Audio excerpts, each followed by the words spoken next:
மகாபெரிவா திருடிகளே சரணம். நல்லது நடக்கும், நல்லது மட்டுமே நடக்கும். நம்ம மைண்ட்ஸ்பியர் நேயர்கள் அனைவருக்கும் என்னுடைய பணிவான வணக்கங்கள்.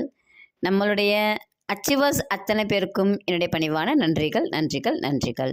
இந்த பதிவில் இன்றைக்கி நம்ம என்ன பார்க்க போகிறோம் அப்படின்னு பார்த்தீங்கன்னா, நம்ம ஒரு சிலரை மறக்கணும் அப்படின்னு நினைக்கலாம், ஒரு சில விஷயங்களை மறக்கணும்னு நினைக்கலாம். ஆனால் அது எல்லாமே நமக்கு திரும்ப திரும்ப வந்து நிற்கும். நான் இவங்கள்ட்ட பேசவே கூடாது அப்படின்னு நினைப்போம், இவங்கள பற்றி யோசிக்கவே கூடாது, இவங்கள பற்றி நினைக்கவே கூடாதுன்னு நம்ம நினைப்போம். ஆனால் நம்ம மனசு என்ன பண்ணும் அப்படின்னா, அவங்கள மட்டும்தான் நினைக்கும், அவங்கள பற்றி மட்டும்தான் பேசும். இதற்குரிய காரணம் என்னவாக இருக்கலாம்? ரொம்ப சிம்பிள். நம்ம மனசுக்கு இது நல்லது இது கெட்டதுன்னு தெரியாது. இவங்க நல்லவங்க அவங்க கெட்டவங்கன்றதெல்லாம் தெரியவே தெரியாது. இந்த யூனிவர்ஸுக்கும் அதெல்லாம் தெரியவே தெரியாது. நமக்கு என்ன வேணும் அப்படிங்கிறத நம்ம கிளியராக கொடுத்தோம்னா அதை கரெக்டாக ரிசீவ் பண்ணிவிட்டு அந்த ஃப்ரீக்குவன்சியில் நமக்கு எப்போ தேவையோ அப்போ கொண்டு வந்து கொடுக்கும். நம்ம கிளியராக கொடுக்கலன்னா அதுக்கிட்ட கன்ஃபியூஷன் வரும். இப்போ ஃபார் எக்ஸாம்பிளுக்கு நம்ம இப்போ ஒரு ப்ராக்டிக்கல் எக்ஸாமுக்கே நம்ம போகிறோன்னு வச்சுக்கோங்களேன். இந்த கேள்வி மட்டும் எனக்கு வந்துடவே கூடாது அப்படின்னு நம்ம நினச்சி சொல்லிகிட்டு இருந்தோம்னா அதே கேள்வி தான் நமக்கு வரும். ஏன்னா அந்த மனசு என்ன எடுத்துக்கும், அந்த மைண்டு வந்து என்ன எடுத்துக்கும் அப்படின்னா, நீங்கள் இந்த கேள்வின்னு சொல்கிறீங்க இல்லைங்களா, அதுதான் உங்களுக்கு தேவை அப்படின்னு நினச்சிக்கிட்டு அதை தான் உங்களுக்கு கொடுக்கும். அப்போ நம்ம என்ன சொல்லணும், உங்களுக்கு எந்த கேள்விக்கு பதில் நல்லா தெரியுமோ அது எனக்கு வரணும்னு சொன்னீங்கன்னா பிரச்சனை இல்லை. இது வரக்கூடாது, இது செய்யக்கூடாது, இது வேணாம், இந்த மாதிரி நெகட்டிவான தாட்ஸை நம்ம சொன்னோம்னா அந்த நெகட்டிவை அது பாசிட்டிவாக எடுத்துக்கும். அப்போ நமக்கு அது பிரச்சனை. அப்போ நம்ம என்ன செய்யணும், நமக்கு என்ன வேணும் அப்படிங்கிறதுல நம்ம கிளியராக இருக்கணும். நான் இவங்கள மறக்கணும் அப்படின்னு நம்ம யோசிக்கவே வேணாம். இவங்க சொன்னதை நான் மறக்கணும் யோசிக்கவே வேணாம். இவங்க சொன்னதை அப்படின்னு நீங்கள் சொல்லிட்டீங்கனாலே அதுதான் உங்கள் மனசுக்குள்ளே நிற்கும். எது வேண்டாம் அப்படின்னு சொல்கிறோமோ அதுதான் நமக்கு வேணும் அப்படின்னு அர்த்தம்னு நம்ம மனசு எடுத்துக்கும். அப்போ நம்ம என்ன சொல்லணும், அவங்கள பற்றி பேசுகிறத விட்டுட்டு வேறு என்னெல்லாம் உங்களுக்கு பிடிக்குமோ அதை பேசுங்க. இப்போ நம்ம சொல்லுவோம், என்ன சொல்லுவோம், ஐயோ அவர்கிட்ட யார் பேசுகிறது, அவருக்கும் எனக்கு ஒத்தே வராது சொல்லிவிட்டு நம்ம வேலையை பார்த்துட்ருப்போம். புதுசாக யாராவது ஒருத்தவங்க வந்து அப்பா அவர் அப்படியாம்ப்பா அப்படின்னு சொன்னாங்கன்னா அவர் ஒன்று தான் சொல்லியிருப்பார், நம்ம 10 சொல்லுவோம். ஆனால் நம்ம மனசுக்குள்ளே என்ன யோசிக்கிறோம், அவரை பற்றி பேசக்கூடாது, அவரை பற்றி நினைக்கக்கூடாது, அவரை மறக்கணும்னு நினைக்கிறோம். ஆனால் நம்மளுடைய செயல்கள் அவரை ஞாபகப்படுத்துகிற மாதிரியே இது இருக்கும்.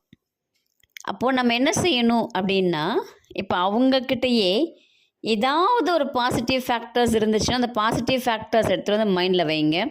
அவங்களுடைய நெகட்டிவ் ஃபேக்டர் மறைஞ்சு போகும். இல்லை என்னால் அந்த மாதிரிலாம் செய்ய முடியாது அப்படின்னு நினைக்கிறீங்களா, ஒன்றும் பிரச்சனை இல்லை. உங்களுக்கு எதெல்லாம் பிடிச்ச விஷயங்களோ அதை மனசுக்குள்ளே நினைங்க, அதை மட்டுமே யோசிங்க, அதை மட்டுமே பேசுங்க. அப்போது பிடிக்காத விஷயங்கள் என்ட்ரி ஆகாது.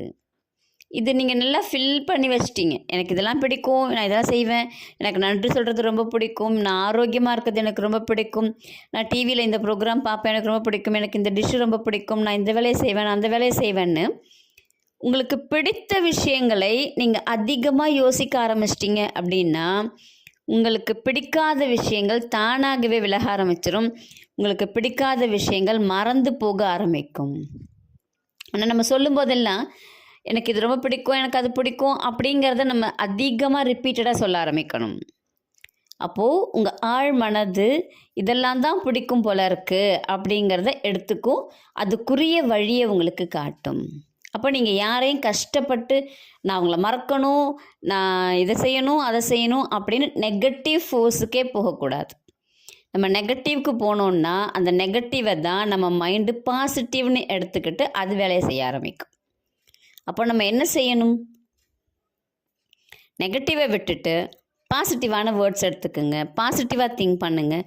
யாராக வேணால் இருக்கட்டும், அவங்கக்கிட்ட இருக்கக்கூடிய நல்ல குணங்களை மட்டுமே கிரகிச்சிக்கணும். அவங்க பேசக்கூடிய நல்ல வார்த்தைகளை மட்டுமே நம்ம எடுத்துக்கணும். நமக்கு பயன்படக்கூடிய விஷயங்கள் சொல்லியிருந்தாங்கன்னா அதை மட்டுமே நம்ம ஃபோக்கஸ் பண்ண ஆரம்பிக்கணும். இல்லைங்க எனக்கு இதெல்லாம் எதுவுமே செட் ஆகாது வராது அப்படின்னு யோசிக்கிறீங்களா, ஒன்றும் பிரச்சனை இல்லை. யார் உங்களுக்கு எனிமின்னு தோடுறாங்களோ யார் உங்களுக்கு வந்து கஷ்டம் கொடுக்குறாங்கன்னு தோணுதோ அவங்களுக்கு நன்றி நன்றி நன்றின்னு சொல்லுங்கள். இப்போது எனக்கு ரொம்ப சிவபெருமானா ரொம்ப பிடிக்கும், ஆனால் எனக்கு சிவபெருமான் ரொம்ப தொல்லை கொடுக்குறார் அப்படின்னு நான் யோசிக்கிறேன்னா, சிவபெருமானுக்கு நன்றி, சிவபெருமானுக்கு நன்றி, சிவபெருமானுக்கு நன்றின்னு சொல்லிட்டு இருந்தேன் அப்படின்னா அந்த தொல்லைகள் அப்படிங்கிறது குறைய ஆரம்பித்து ஒரு காலகட்டத்தில் ஸ்டாப் ஆகிடும்.